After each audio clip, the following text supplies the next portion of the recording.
إن الحمد لله نحمده ونستعينه ونستغفره ونعوذ بالله من شرور أنفسنا وسيئات أعمالنا.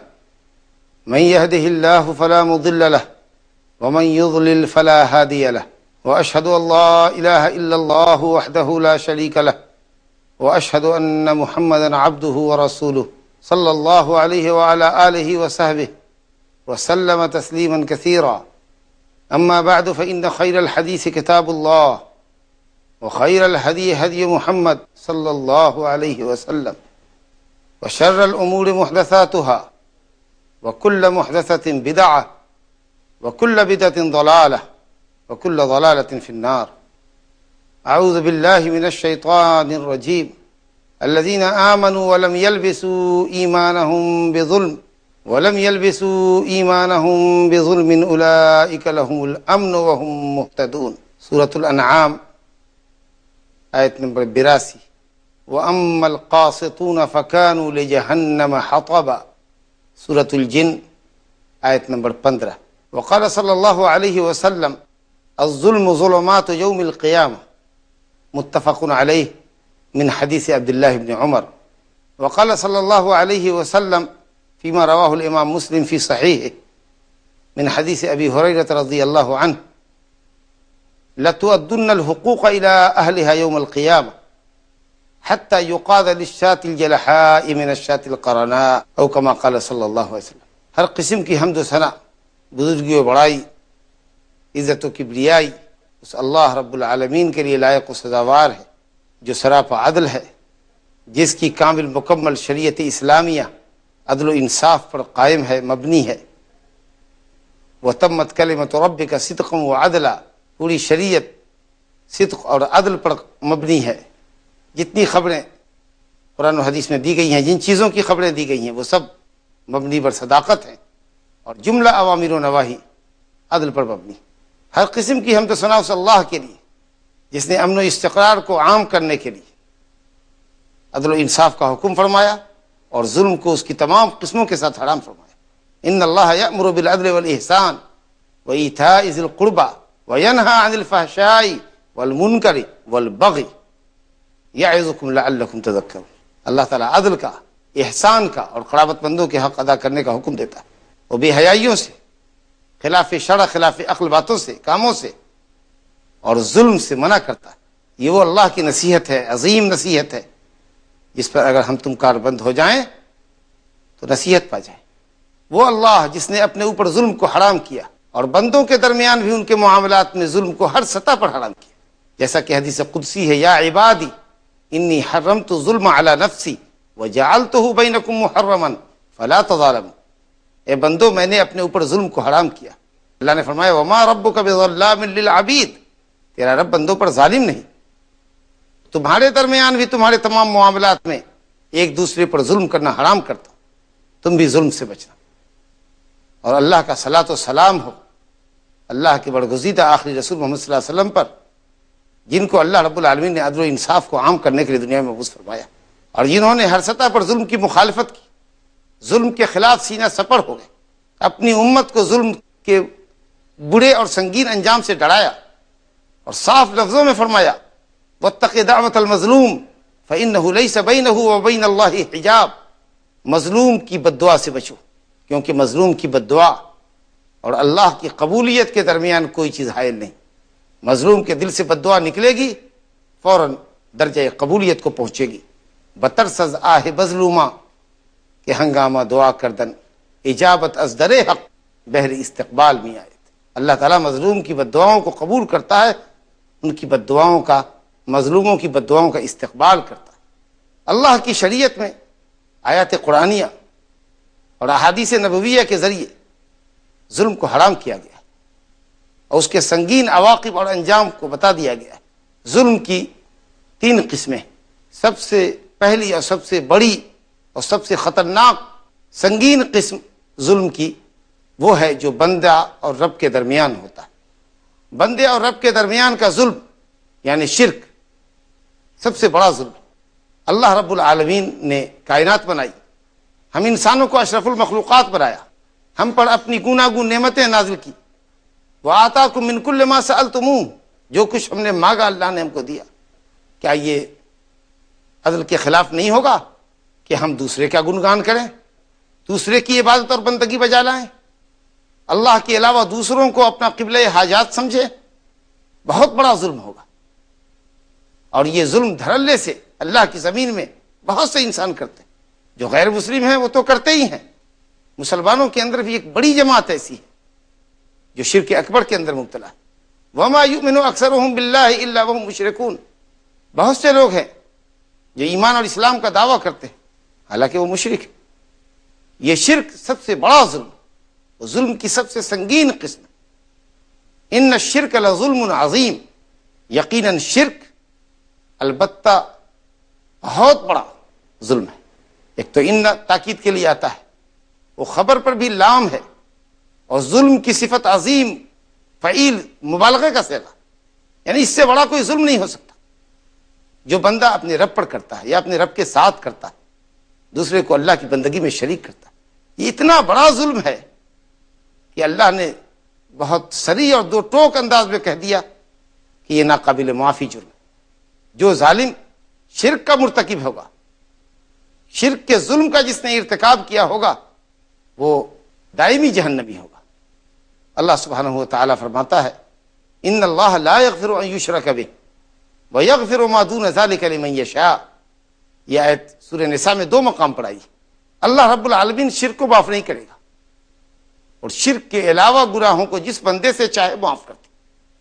اللہ رب العالمین نے ایسے ظالم کے متعلق وعید فرمائی انہ من یشرک باللہ فقد حرم اللہ علیہ الجنہ، انہ من یشرک باللہ فقد حرم اللہ علیہ الجنہ ومأواہ النار وما للظالمین من انصار۔ جو شرک کرے گا اللہ نے اپنی جنت اس پہ حرام کی، اس کا ہمیشہ کا ٹھکانہ جہنم ہے۔ وما للظالمین، اور ایسے ظالموں کے لیے، مشرکوں کے لیے اللہ نے ان کو ظالم کہا، وما للظالمین من انصار، کوئی مددگار نہیں ہوگا، کسی کی شفاعت ایسے مشرک ظالم کے حق میں قبول نہیں ہوگی۔ تو یہ شرک ظلم کی سب سے بڑی قسم ہے، توحید کے منافی ہے۔ اللہ رب العالمین ہمیں، آپ کو اور تمام مسلمانوں کو شرک سے محفوظ رکھے، اور جو اللہ کے بندے اللہ کی زمین میں اللہ کا دیا ہوا کھاتے پیتے ہیں، اللہ کی نعمتوں سے فائدہ اٹھاتے ہیں، اور شرک کی بیماری میں، شرک جیسی بھیانک ظلم میں گرفتار ہیں، اللہ تعالیٰ ان سب کو اپنے فضل سے ہدایت، ایمان کی، اسلام کی، توحید کی ہدایت نصیب فرمائے۔ ظلم کی دوسری قسم وہ ہے جو بندوں کے درمیان حقوق و معاملات کے سلسلے میں ہوتے ہیں۔ ایک دوسرے پر لوگ ظلم کرتے ہیں، گالیاں دیتے ہیں، مارتے پیٹتے ہیں، ایک دوسرے کی آبرو ریزی کرتے ہیں، ایک دوسرے کی جائیداد ہڑپتے ہیں۔ جو بندوں کے درمیان حقوق اور معاملات میں ظلم و زیادتی ہوتی ہے، یہ ظلم کی ایک دوسری قسم ہے، جس کے تعلق سے یہ بات حدیثوں میں آئی ہے کہ ظالم کو چاہیے کہ مظلوم سے معافی کر لے، معاملہ صاف کر لے، اس سے معافی مانگ لے، حقدار کو اس کا حق دے دے، دنیا ہی میں اپنے معاملہ صاف کر لے، ورنہ اللہ رب العالمین ظالم سے انتقام لینے پر قادر ہے۔ اگر دنیا میں وہ بچ گیا تو قیامت کے دن وہ نہیں بچے گا۔ مظلوم کو پورا اختیار اور پوری قدرت دی جائے گی کہ ظالم سے اس کے ظلم کے حساب سے بدلہ چکا لے، اور ظاہر ہے کہ وہاں نیکیوں کے سوا تو کچھ ہوگا بھی نہیں۔ تو ظالم کے پاس جب نیکیاں ہوں گی تو ظالم کی نیکیاں اٹھا کر مظلوموں کو دے دی جائیں گی۔ اگر دنیا میں کسی ظالم نے مظلوم سے معافی نہیں مانگی، حقدار کا حق واپس نہیں کیا، اگر دنیا میں بچ نکلا، اسلامی عدالت میں بھی جھوٹ بول کر جھوٹی گواہیاں پیش کر نکل گیا، تو اللہ رب العالمین کی قیامت کی عدالت سے نہیں بچے گا۔ لَتُؤَدُّنَّ الْحُقُوقَ إِلَىٰ أَهْلِهَا يَوْمَ الْقِيَامَةِ، سنو، باخبر رہو، آگاہ رہو، ضرور قیامت کے دن حقداروں کے حق تمہیں چکانے ہوں گے، ادا کرنے ہوں گے۔ یہاں تک کہ یہ بکریاں جو بے شعور ہیں، جو بہائم ہیں، چوپایا ہیں، اگر اس میں کسی سینگ والی بکری نے بے سینگ والی بکری کو سینگ مارا ہوگا تو اللہ رب العالمین ان 2 بکریوں کو قیامت کے دن لائے گا، اور بے سینگ والی بکری کو سینگ عطا کرے گا، اور اس کو قدرت دے گا کہ تم سینگ والی بکری نے جس نے دنیا میں تم کو سینگ مارا تھا تو بدلہ لے لے۔ جب بے شعور جانوروں کے درمیان سینگ والی بکری اگر سینگ کا غلط فائدہ اٹھاتی ہے لاشعوری میں، اور بے سینگ والی بکری کو سینگ مارتی ہے، تو اللہ تعالیٰ اس کا بھی حساب چکائے گا اور چکتا کرے گا۔ سمجھیے کہ یہ باشعور لوگ جو ایک دوسرے پر ظلم اور زیادتی کرتے ہیں وہ اللہ رب العالمین کے عدل و انصاف سے بچ کر کہاں جائیں گے۔ حدیثوں میں اس سلسلے میں بڑی سخت وعید آئی ہے۔ بخاری مسلم میں حضرت ابو ہریرہ رضی اللہ عنہ سے روایت ہے، نبی کریم صلی اللہ علیہ وسلم نے فرمایا، جس کسی شخص نے، جس کسی مسلمان نے اپنے کسی مسلمان بھائی پر کسی طرح کا ظلم کیا، اس کی عزت و آبرو کے تعلق سے یا مال و دولت کے تعلق سے یا کسی بھی معاملے میں ظلم کیا ہو، وہ آج کی تاریخ میں، کل کو کس نے دیکھا ہے، آج معاملہ صاف کر لے، معافی مانگ لے یا حقدار کو حق دے کر معاملے کو صاف کر لے، ورنہ اگر وہ ظلم لے کر چلا گیا، ظالم بن کر اللہ کے یہاں گیا، تو قیامت کے دن دینار و درہم تو نہیں ہوں گے، ظالم کی نیکیاں کاٹ کر مظلوم کو دے دی جائیں گی۔ حدیثوں میں اس سلسلے میں بڑی سخت وعید آئی ہے۔ بخاری مسلم میں حضرت ابو ہریرہ رضی اللہ عنہ سے روایت ہے، نبی کریم صلی اللہ علیہ وسلم نے فرمایا، جس کسی شخص نے، جس کسی مسلمان نے اپنے کسی مسلمان بھائی پر کسی طرح کا ظلم کیا، اس کی عزت و آبرو کے تعلق سے یا مال و دولت کے تعلق سے یا کسی بھی معاملے میں ظلم کیا ہو، وہ آج کی تاریخ میں، کل کو کس نے دیکھا ہے، آج معاملہ صاف کر لے، معافی مانگ لے یا حقدار کو حق دے کر معاملے کو صاف کر لے، ورنہ اگر وہ ظلم لے کر چلا گیا، ظالم بن کر اللہ کے یہاں گیا، تو قیامت کے دن دینار و درہم تو نہیں ہوں گے، ظالم کی نیکیاں کاٹ کر مظلوم کو دے دی جائیں گی۔ اللہ اکبر۔ ایک نیکی کا انسان قیامت کے دن محتاج ہو۔ سوچئے اگر نیکیاں مظلوموں میں تقسیم کر دی گئی تو آدمی کیسا رہے گا، اس کی کیا حالت ہوگی، اس سے بڑا مفلس اور قلاش کون ہو سکتا ہے۔ نبی کریم صلی اللہ علیہ وسلم نے صحابہ سے ایک مرتبہ پوچھا، اتدرون من المفلس، جانتے ہو مفلس کون ہے؟ یہ بھی بخاری شریف کی روایت ہے، حضرت ابو ہریرہ سے مسلم میں بھی ہے۔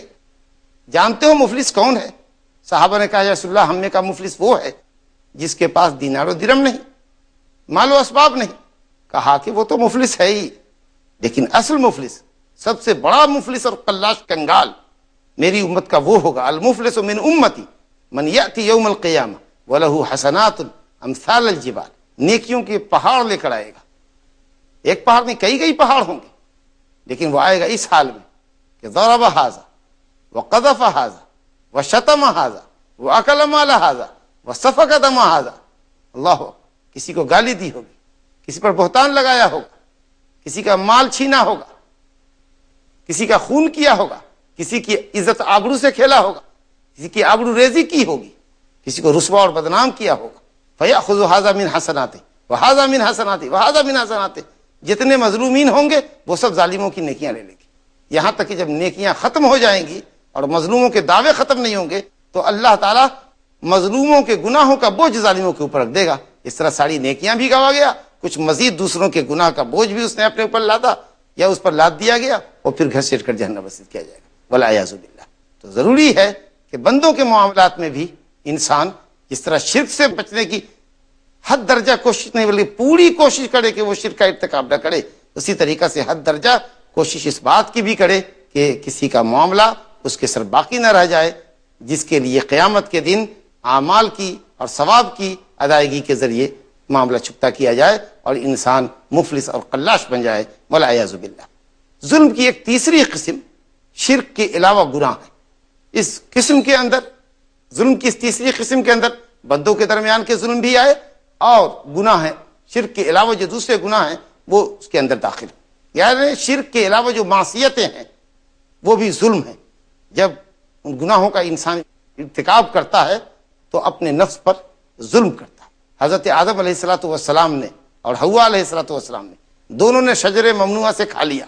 اللہ رب العالمین نے اس کی سزا یہ دی، جنتی لباس سے محروم کر دیا اور دونوں میاں بیوی کو دنیا میں اتار دیا، اور گناہ کی معافی طلب کرنے کے لیے دعا سکھائی۔ دعا کی کلمات پہ غور کیجئے۔ حضرت آدم و حوا نے اللہ تعالیٰ سے گر گرا کر دعا کی، ربنا ظلمنا انفسنا وان لم تغفر لنا وترحمنا لنکونن من الخاسرین۔ اے رب ہمارے، ہم نے اپنے نفس پر ظلم کیا، تیرے حکم سے سرتابی کر کے، تیرے حکم کا انکار کر کے ہم نے اپنے نفس پر ظلم کیا، اور اگر تو نہ بخشے گا اور ہم پر رحم نہ کرے گا تو ہم ٹوٹا اٹھانے والے ہوں گے، گھاٹا میں ہوں گے۔ گویا گناہ کو ظلم سے تعبیر کیا۔ تو جو بھی انسان گناہ کرتا ہے کبیرہ یا صغیرہ اپنے نفس پر ظلم کرتا ہے، اس میں بھی کبیرہ گناہ تو سنگین گناہ. اور نبی کریم صلی اللہ علیہ وسلم کی حدیث میں بھی، اور شرک کی مذمت میں جو آیت سورہ نساء میں آئی ہے، ان اللہ لا یغفر ان یشرک بہ، اس آیت کے اندر بھی اللہ نے یہ فرمایا کہ وَيَغْفِرُ مَا دُونَ ذَلِكَ لِمَن يَشَاءُ، شرک کے علاوہ اللہ جس گناہ کو چاہے معاف کرے. تو ظلم کی یہ قسم جو گناہوں کی شکل میں ہوتی ہے شرک کے علاوہ، اللہ رب العالمین کی مشیت کے اندر ہے، وہ چاہے تو معاف کر دے، چاہے تو ظالم کو اس کے ظلم کی سزا دے جہنم میں. لیکن ایمان اور توحید پر اگر خاتمہ ہوا ہوگا تو ضروری ہے کہ وہ کبھی نہ کبھی جنت میں جائے گا. یا تو اللہ چاہے تو پہلے ہی اس کے گناہ کو معاف کر کے اول وہلے جنت میں داخل کر دے، یا اگر عدل کی بنیاد پر اس کو جہنم رسید کرے تو پھر وہ آخر میں ایمان اور توحید کی بدولت جنت میں جائے گا. کیونکہ اللہ نے فرمایا وَيَغْفِرُ مَا دُونَ ذَلِكَ لِمَن يَشَاءُ، اللہ تعالیٰ شرک کے علاوہ جس گناہ کو جس بندے سے چاہے معاف کر دے. تو گویا شرک کے علاوہ گناہ معافی کے قابل ہیں. مسلمانوں کے اندر بہت سے گمراہ فرقے پیدا ہوئے، ان میں ایک فرقہ ہے معتزلہ اور خوارج. یہ دو فرقے الگ الگ ہیں بعض امور میں، لیکن اس معاملے میں گناہ کبیرہ کے ارتکاب کے سلسلے میں دونوں اس بات پر متفق ہیں، معتزلہ اور خوارج، کہ گناہ کبیرہ کا مرتکب، شرک کے علاوہ دوسرے گناہ کبیرہ کا مرتکب اگر مر جاتا ہے بغیر توبہ کے تو دائمی جہنمی. اور دنیا میں خوارج مرتکب کبیرہ کو توبہ سے پہلے اگر توبہ جب تک نہیں کرتا کہتے کہ کافر ہو گیا، اسلام سے نکل گیا. لیکن معتزلہ کہتے ہیں نہ وہ مومن رہا نہ وہ کافر ہوا، ایمان اور اسلام کے درمیان وہ معلق ہے. لیکن بغیر توبہ کے اگر مر گیا، کوئی بھی بڑا گناہ کر کے، شرک کے علاوہ بھی کوئی بڑا گناہ کر کے مر گیا، تو دونوں فرقے اس بات پر متفق ہیں کہ وہ دائمی جہنمی. اس کے مقابلے میں مرجئہ فرقہ جو عمل کو ایمان کا جز نہیں مانتا اور یہ کہتا ہے کہ چاہے کتنی بھی کوئی غلطی کرے، بڑے سے بڑے گناہ کر لے، ایمان پر کوئی اس سے فرق نہیں پڑتا، اثر نہیں پڑتا. اور نعوذ باللہ اللہ پر دل میں یقین رکھنے کے بعد سنگین سے سنگین جرم کر کے بھی مرے گا تو اس کو جنت میں دخول اول نصیب ہوگا. تو یہ فرقہ مرجئہ، فرقہ جہمیہ جو اللہ تعالیٰ کے اسماء و صفات کا انکار کرنے والا فرقہ ہے، وہ یہ کہتا ہے کہ ظلم کی چاہے جتنی بھی مقدار ہو، گناہ چاہے جتنے سنگین ہو، وہ گناہ قابل معافی ہیں. نہ صرف یہ کہ قابل معافی ہیں بلکہ وہ آدمی دخول اول جنت میں جانے کا اول والا مستحق. اہل سنت والجماعت کا درمیانی نظریہ ہے کہ اللہ تعالیٰ شرک کے علاوہ جس گناہ کو چاہے معاف کرے اور جس بندے کو چاہے پکڑ کرے، جس بندے کو چاہے عذاب میں مبتلا کرے. تو مرجئہ کا عقیدہ بھی غلط کہ یہ کہتے ہیں کہ مرتکب کبیرہ کے لیے اللہ تعالیٰ کی جنت واجب اور ثابت ہے، وہ عذاب جہنم سے محفوظ رہے گا. اور معتزلہ کا یہ کہنا کہ مرتکب کبیرہ بغیر توبہ کے مرتا ہے تو دائمی جہنمی ہے. دونوں فرقے گمراہ ہیں اور غلط ہیں. اسلام اور حق یہ ہے کہ مرتکب کبیرہ اللہ رب العالمین کی مشیت کے تحت ہے، وہ چاہے تو معاف کر دے، چاہے تو اس کو عذاب دے. معتزلہ کا یہ کہنا کہ دائمی جہنمی ہے، اور مرجئہ کا یہ کہنا کہ معصیت ایمان کے لیے مضرت رسا نہیں ہے. گنہگار مومن کا ایمان بھی ایسے ہی ہے نعوذ باللہ جیسے ابو بکر صدیق رضی اللہ عنہ کا ایمان. تو یہ فرقہ بھی گمراہ ہے. اللہ چاہے گا تو گنہگار کو مواخذہ کرے گا، چاہے گا تو معاف کرے گا. تو یہ ظلم کی تین قسمیں ہیں. اگر کوئی شخص ظلم کی ان تینوں قسموں سے بچ گیا، الحمدللہ اس نے شرک کا ارتکاب نہیں کیا، شرک کے علاوہ دوسرے گناہوں سے بچا، اور اللہ کے بندوں پر جان و مال میں کوئی ظلم و زیادتی نہیں کی، ظلم کی تینوں قسموں سے بچا، تو اس کے لیے مکمل امن اور ہدایت ہے. الذین آمنوا ولم یلبسوا ایمانہم بظلم اولئک لہم الامن وہم مہتدون.